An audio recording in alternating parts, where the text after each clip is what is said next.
Alright, let's do a problem in which we have the draining of a conical flask.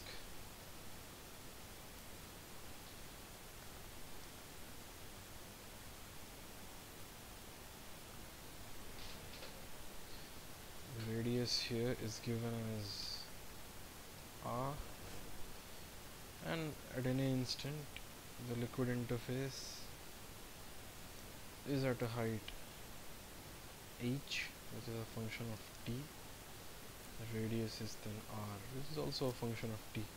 Clearly r and h are related by the cone half angle, and the total height is given as h, if at all it is needed. Okay, and there is some flux exiting. It is given that the area over here is, let's say, the radius here is say RE, and the velocity of exit is given as VE, which is equal to square root of 2gh. So the instantaneous height determines the exit velocity. Let us choose the control volume like this. So the control volume is coincident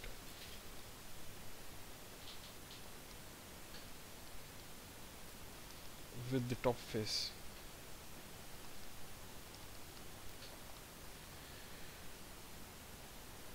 The meaning is, as the level of water reduces, the control volume also deforms and shrinks, so that there is no net flux through the top surface of the control volume.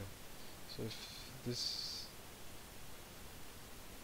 I call this surface as the top surface, so no flux of liquid through top surface, which means that the velocity b that we choose in the Reynolds transport theorem, let me write it over here,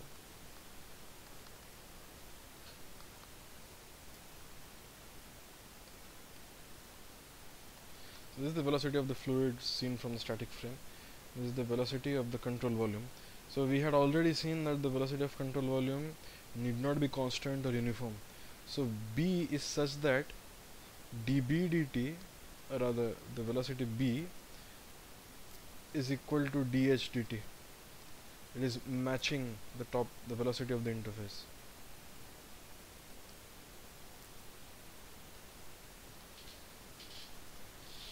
If it matches the velocity of interface, this implies that there is no flux. U minus b is relative velocity. Because relative velocity is 0, this term becomes 0 at the top surface. At the top surface, this integral becomes 0.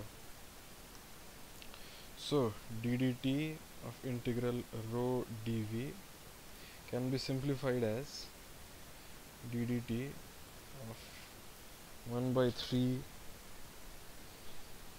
pi r square h, where actually this shape is a frustrum with a minor radius of RE and a major radius of RT. However, we can say that in the problem, if RE is very small, then or when h is larger, if h is quite large, that means that when r is quite large, the frustrum volume and the cone volume will be approximately the same.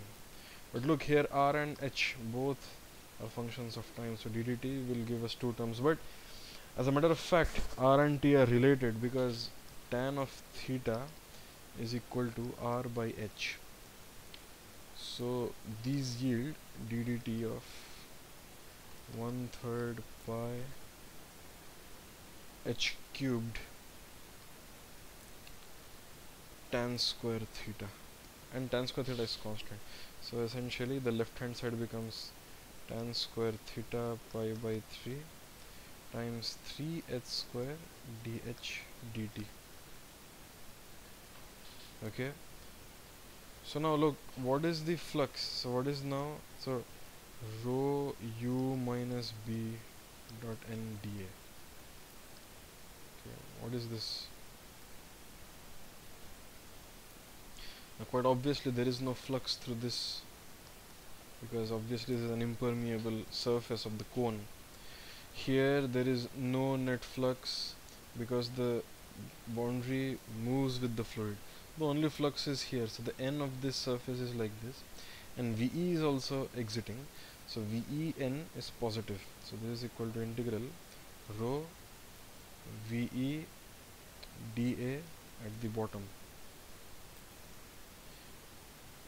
So if we assume that the velocity profile is uniform, this is equal to rho VE AE. Now look, I repeat once again, this actually has two contributions: integral rho u minus b dot n dA top plus integral rho u minus b dot n dA bottom, and for the top surface u equal to b, and for the bottom surface b equal to 0.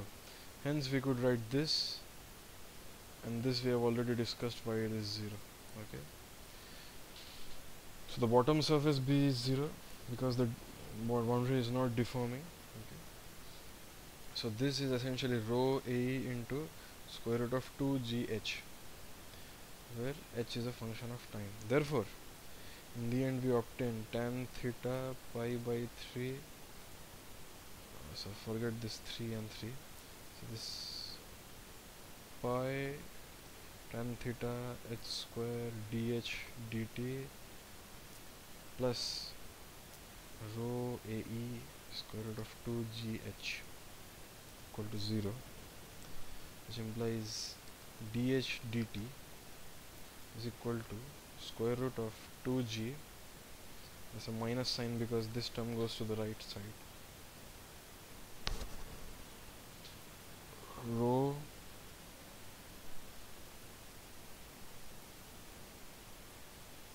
I forgot a rho over here, so this rho will cancel out, there's no rho over here, I forgot to cancel the rows,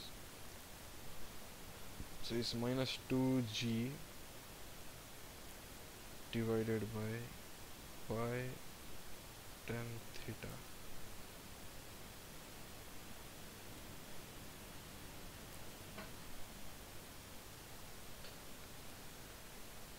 AE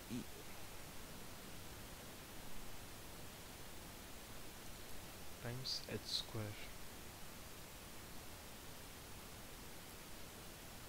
where now AE is equal to pi RE square. Okay, so this is how you find, so this differential equation is rather easy to solve because you simply have to integrate h and use some initial condition. But so the point is, this is how you do a problem in which the boundary, the interface is deforming. You have to make use of the fact that you can have a deforming boundary, and as and when you choose B, you can simplify your life. Okay, if you choose B in a slightly different manner, your life will become very difficult because you will not be able to exploit any such properties of the system. So in the end, you can obtain a Gaussian equation for the height.